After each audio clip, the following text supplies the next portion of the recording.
Consumer awakening mission में आपका स्वागत है। फ्रेंड्स, आज मैं एक ऐसे विषय पर चर्चा करने जा रही हूँ जिसमें कंट्रोवर्सी हो सकती है, आप उससे सहमत नहीं भी हो सकते, किंतु आज मुझे अपनी बात कहनी है क्योंकि एक बहुत ही चौंकाने वाला तथ्य सामने आया है। कुछ एडवोकेट से मेरी बात हुई है जिन्होंने ये कहा है कि चूंकि कंज्यूमर कोर्ट्स अब बिल्कुल इफ़ेक्टिव नहीं रह गए और वहाँ पर मामले बहुत लटक जाते हैं और लंबे अरसे तक उन पर कोई निर्णय नहीं होता, इसलिए बहुत से कंज्यूमर्स रियल एस्टेट मैटर में, इंश्योरेंस के मैटर में और एजुकेशन के मैटर में अब सिविल कोर्ट में जाना प्रेफर कर रहे हैं। ये सच में एक चौंकाने वाली बात है। आखिर ऐसा क्या हो गया? जब शुरू में कंज्यूमर प्रोटेक्शन एक्ट के अंडर ये अदालतें बनी थी तो ये कहा गया था कि इसमें समरी प्रोसीजर है और जहां सिविल कोर्ट में साल 2 साल लग जाते हैं किसी मैटर को निपटने में, वहां कंज्यूमर कोर्ट में आपको जो एक नियत की गई थी, तय की गई थी अवधि कि 3 महीने और 5 महीने में केसेस निपट सकेंगे। और आज अब आप सिविल कोर्ट में केस डालें क्योंकि सिविल कोर्ट में तो 1-2 साल में निपट जाएंगे, जबकि कंज्यूमर कोर्ट में कम से कम 4-5 साल लगेंगे। अब इस पर विश्लेषण करने की आवश्यकता है। सुप्रीम कोर्ट ने एक बार नहीं, बार बार कई केसेस में बड़ा क्लियर कहा है कि वैकेंसीज यदि होती हैं तो उनको पहले भरा जाए, टाइम पर भरा जाए। नेशनल कमीशन को कई ऑर्डर्स में सुप्रीम कोर्ट ने कहा है कि नेशनल कमीशन के मेंबर्स को एक्सटेंशन क्यों दी जाए। फिर भी कोविड का एक कारण था जिसके कारण ऐसा हुआ और कि जजेस को एक्सटेंशन दिया गया कि पेंडेंसी बहुत थी और केसेस समाप्त करने थे, इसलिए उनको एक्सटेंशन दिलवाया सुप्रीम कोर्ट की परमिशन से। तो मैं आज वैकेंसीज के अराइज होने, और इस बार सुप्रीम कोर्ट ने कहा है सारी स्टेट्स को कि आपके यहाँ कितनी वैकेंसीज हैं, कब आप शुरू करेंगे और कब इसको भरेंगे। उनसे बाकायदा रिपोर्ट मांगी है, सब ठीक है। और ये कहा है कि 6 महीने पहले आप वैकेंसी को भरने के लिए अपना जो प्रोसीजर है वो शुरू कर दीजिए। अब मैं इस वैकेंसी के भरने के पीछे का जो राज है वो मैं शेयर करना चाहती हूँ। हालांकि इसमें बहुत कंट्रोवर्सी है, मैं ये नहीं कह रही कि हर जगह वैसा होता है, पर ऐसा होता है, ऐसा भी होता है। ये जो वैकेंसीज हैं ये नॉर्मल नौकरी नहीं है और इसमें 5 साल का, 4 साल का जितना भी पीरियड होता है, तो कंज्यूमर कोर्ट की या और जितने भी ट्राइब्यूनल्स हैं उन सब में जो वैकेंसीज होती हैं वो शॉर्ट पीरियड की होती है। तो ये एक तरह से रिटायर्ड जजेस को प्रेसिडेंट या प्रेसिडेंट की पोस्ट दी जाती है या चेयरमैन की पोस्ट दी जाती है। होता ये है, अमूमन ये होता है, जो लोग रिटायर अभी नहीं हुए हैं फिर भी अप्लाई कर देते हैं, 5-6 महीने रहते हैं उनकी रिटायरमेंट में, वो भी अप्लाई कर देते हैं और उनका सिलेक्शन हो जाता है और फिर उनके रिटायर होने की प्रतीक्षा की जाती है। मैं ये बात हवा में नहीं कह रही। इस तरह के केसेस सुप्रीम कोर्ट तक जा चुके हैं जहां कंज्यूमर कोर्ट्स में 5-5, दिल्ली की बात कर रही हूँ, 5-5 कंज्यूमर कमीशंस में वैकेंसीज प्रेसिडेंट की खाली हैं। 5 पोस्ट भरनी है, 5 फोरम जो है बिना प्रेसिडेंट के हैं, उनको सेलेक्ट कर लिया गया जिनको अभी 9 महीने रहते हैं रिटायर होने में, और फिर उनकी प्रतीक्षा की गई।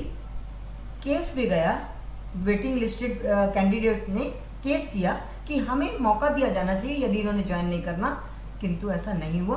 उनकी प्रतीक्षा की गई, उन्होंने कोई रिकमेंडेशन, कोई लेटर ले लिया किसी जज से या जो भी, जहाँ भी, I am not going into detail in that, but I am aware of this case कि उसमें क्या हुआ, 9 महीने तक ज्वाइन ही नहीं किया जजेस ने, और जब प्रेशर पड़ा, कोर्ट में केस चला गया, तब जाकर उन्होंने रिजाइन किया टाइम से पहले और ज्वाइन किया। ये सिचुएशन आज भी बदली नहीं है, ये कोई नई बात नहीं है। 2002 में डॉक्टर्स ने, मेडिकल प्रोफेशनल्स ने ये प्रश्न उठाया था कि ये कंज्यूमर कोर्ट्स में हमारे मेडिकल नेग्लिजेंस के केसेस नहीं जाने चाहिए, ये बड़े सेंसिटिव नेचर के केसेस होते हैं और साथ में ये फोरम तो कभी भी पूरी तरह से इनमें कंप्लीट कोरम नहीं होता है, कभी प्रेसिडेंट नहीं है, कभी मेंबर्स नहीं है, और ये इस तरह से सुचारू रूप से काम नहीं करती। तभी 2002 में डॉक्टर जे मर्चेंट वर्सेस श्रीनिवास चतुर्वेदी के केस में बहुत ही सख्त हिदायतें सुप्रीम कोर्ट ने दी थी। उसके बाद टाइम टू टाइम हर बार होता रहा। अब प्रश्न ये है कि ये जो वैकेंसीज हैं, इनमें जो लोग ज्वाइन करते हैं, रिटायर्ड जजेस ज्वाइन करते हैं या फिर मेंबर्स ज्वाइन करते हैं एनजीओ से, पहली बात तो उतना इच्छा से नहीं, ये बोनस टाइम है। 6 महीने तो ज्वाइन करने के बाद अभी तो ज्वाइन किया है वाली बात होती है, क्योंकि 40 साल की नौकरी के बाद रिटायर होते हैं, तो एक थोड़ा सा बड़ा नेचुरल है कि थोड़ा सा आराम से लेने की एक हो जाती है, नेचुरल है कि इतना काम कर लिया तो अब करते हैं ना, अब करेंगे। तो 6 महीने तो वैसे गुजर जाते हैं। सिविल कोड के और सीपीसी से कंज्यूमर प्रोटेक्शन एक्ट के अंडर, जो कंज्यूमर प्रोटेक्शन एक्ट है उसके प्रावधानों में बहुत अंतर है, और उन जजेस ने पूरी जिंदगी कभी भी कंज्यूमर प्रोटेक्शन एक्ट के बारे में न काम किया था। ऐसा नहीं है कि जजेस हैं तो दुनिया में रहते हैं, हम लोग अगर जानते हैं कि अब क्या ऑर्डर हुआ तो हो गया, पर फिर डिटेल में प्रोविजंस को हर व्यक्ति को पढ़ना पड़ता है, कितना भी विद्वान क्यों ना हो। जिस विषय पर आप काम कर रहे हैं उस विषय के प्रावधानों को पढ़ना जरूर पड़ता है, किंतु कहीं पर थोड़ा सा ये मन में होता है, अरे हम तो 40 साल के एक्सपीरियंस्ड हैं, हमें क्या पढ़ना है, अब हमें पढ़ना है। जब ट्रेनिंग के लिए इन जजेस को, मेंबर्स और प्रेसिडेंट को भेजा जाता है, खुशी नहीं होते कि हमने क्या पढ़ना, हमें क्या पढ़ाएंगे, हमें ये कौन से टीचर्स पढ़ा देंगे, 40 साल का हमारा एक्सपीरियंस है। वो बात ये नहीं है कि उनको क्या पढ़ाना है, बात ये कि उन प्रोविजंस को रिफ्रेश करना है, उन प्रोविजंस को देखना है, पढ़ना है और जानना है कि उसमें सीपीसी से अलग क्या है। किंतु वहाँ भी थोड़ा सा अनमने मन से होता है। 6 महीने वैसे गुजर गए। बीच के पीरियड में जब फाइल्स को चेक करते हैं तो एक्चुअली फाइल्स में हर आदमी जो रिटायर होता है, रिटायरमेंट के टाइम पर कहता है अब तो रिटायर होने वाले हैं, किसी को वो जुड़ाव और लगाव नहीं हो पाता कि इन फाइलों को हमने इस कोर्ट में काम करते रहना है। केवल 5 महीने, 5 साल का अगर है तो बीच में जो बड़ी डिफिकल्ट फाइल है उनको थोड़ा मन से दिया, थोड़ा सा नहीं दिया, और लास्ट के 6 महीने हुए तो अब तो जाने का टाइम हो गया, तो अब हमें क्या इसमें जो अगला आएगा व्यक्ति वो करेगा।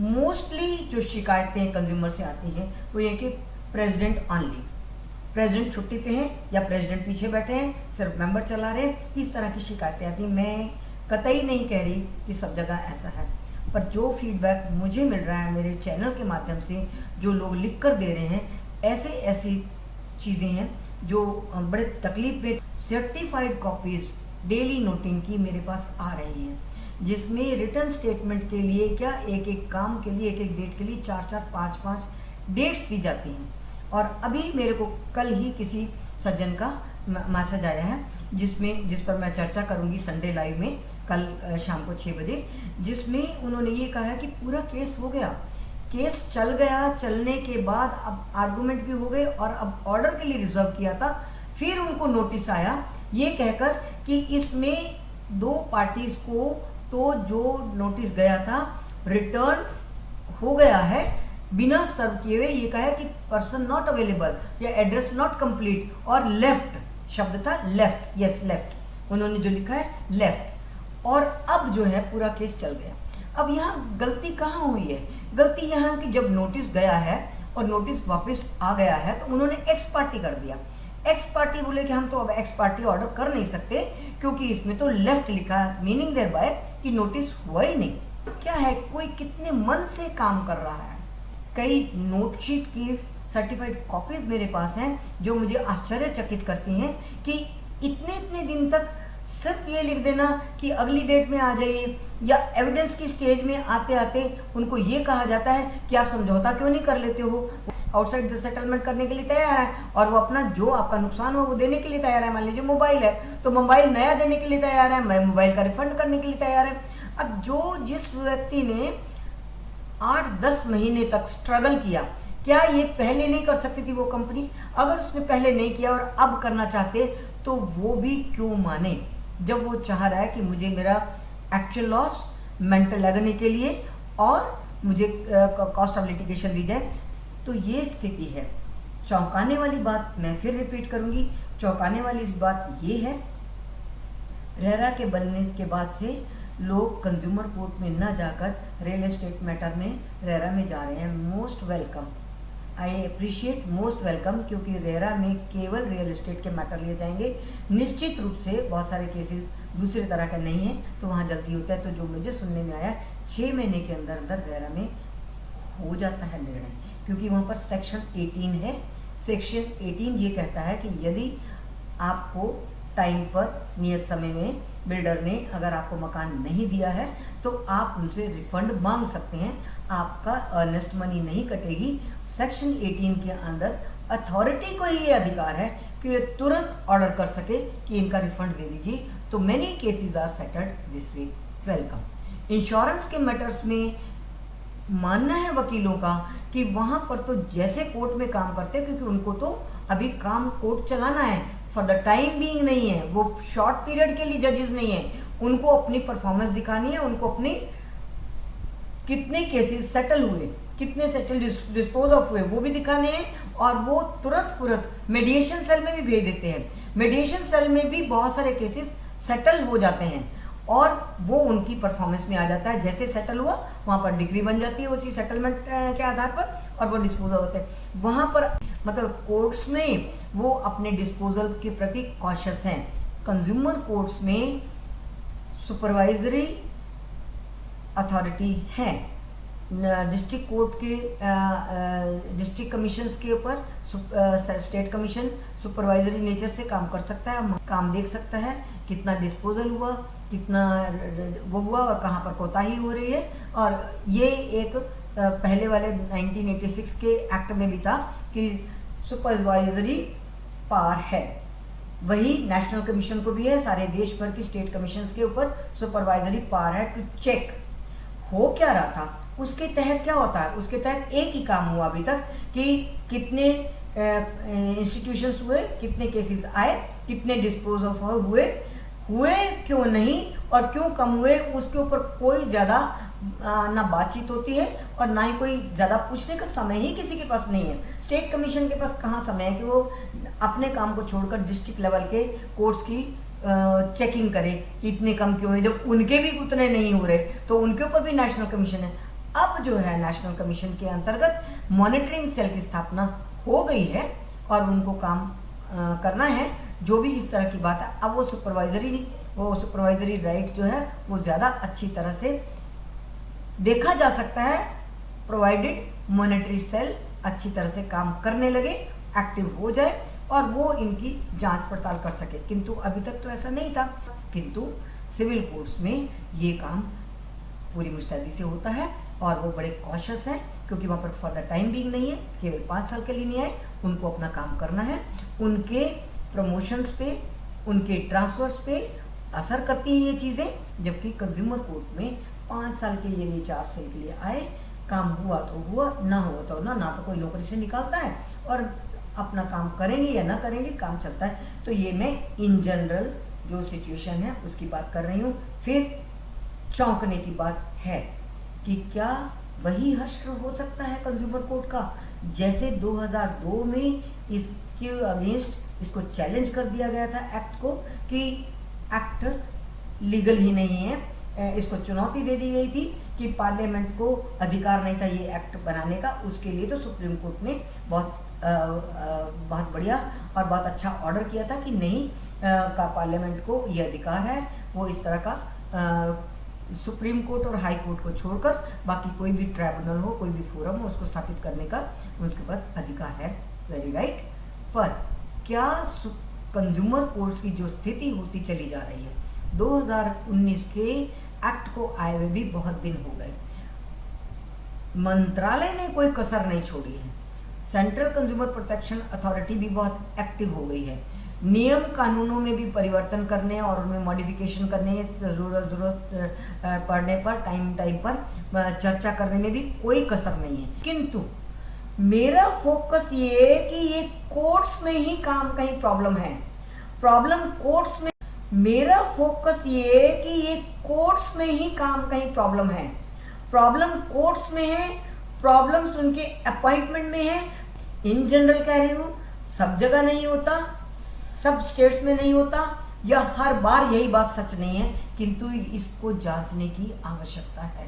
तो मॉनिटरिंग सेल को सक्रिय करने की आवश्यकता है, जिसको बहुत पार है, जिसको ये पार है कि फोरम्स की फंक्शनिंग को देखा जा सकता है, इवन मेंबर्स और प्रेसिडेंट्स के अगेंस्ट भी शिकायत को सुना जा सकता है, जांच की जा सकती है, और सबसे अधिक महत्वपूर्ण कि जो डेली नोटिंग्स होती हैं कोर्ट में, डेली नोटिंग की सर्टिफाइड कॉपी लेकर मंत्रालय में भेजी, तब तस्वीर सामने आएगी कि एडजॉर्नमेंट्स क्यों होती हैं, किन कारणों से होती है, कहाँ जस्टिफिकेशन है। कोर्ट की फंक्शनिंग पर कि हम कोर्ट की फंक्शनिंग में तो इंटरफेयर नहीं कर सकते, कोई ज़रूरत नहीं है। Simple, very simple. Monitoring cell की स्थापना का जो ये प्रोविज़न है, ये पार्लियामेंट ने डाला है। जब वो प्रोविज़न हो गया है, वो प्रावधान है, तो उसको इम्प्लीमेंट करने में कोई भी संकोच नहीं करना चाहिए। तो ये फिर मैं कहूँगी, अंत में ये बहुत चौंकाने वाली स्थिति पैदा हो रही है। इसके लिए कॉशियस होने की आवश्यकता है, और कंज्यूमर को उसकी फंक्शनिंग को दुरुस्त करने की आवश्यकता है। एक्ट में कोई कमी नहीं है। तो फ्रेंड्स, आज के लिए इतना ही। Thank you very much. Problem courts में है, प्रॉब्लम्स उनके अपॉइंटमेंट में है। इन जनरल कह रही हूँ, सब जगह नहीं होता, सब स्टेट्स में नहीं होता, या हर बार यही बात सच नहीं है, किंतु इसको जांचने की आवश्यकता है। तो मॉनिटरिंग सेल को सक्रिय करने की आवश्यकता है, जिसको बहुत पार है, जिसको ये पार है कि फोरम्स की फंक्शनिंग को देखा जा सकता है, इवन मेंबर्स और प्रेसिडेंट्स के अगेंस्ट भी शिकायत को सुना जा सकता है, जांच की जा सकती है, और सबसे अधिक महत्वपूर्ण कि जो डेली नोटिंग्स होती हैं कोर्ट में, डेली नोटिंग की सर्टिफाइड कॉपी लेकर मंत्रालय में भेजी, तब तस्वीर सामने आएगी कि एडजॉर्नमेंट्स क्यों होती हैं, किन कारणों से होती है, कहाँ जस्टिफिकेशन है। कोर्ट की फंक्शनिंग पर कि हम कोर्ट की फंक्शनिंग में तो इंटरफेयर नहीं कर सकते, कोई ज़रूरत नहीं है। Simple, very simple. Monitoring cell की स्थापना का जो ये प्रोविज़न है, ये पार्लियामेंट ने डाला है। जब वो प्रोविज़न हो गया है, वो प्रावधान है, तो उसको इम्प्लीमेंट करने में कोई भी संकोच नहीं करना चाहिए।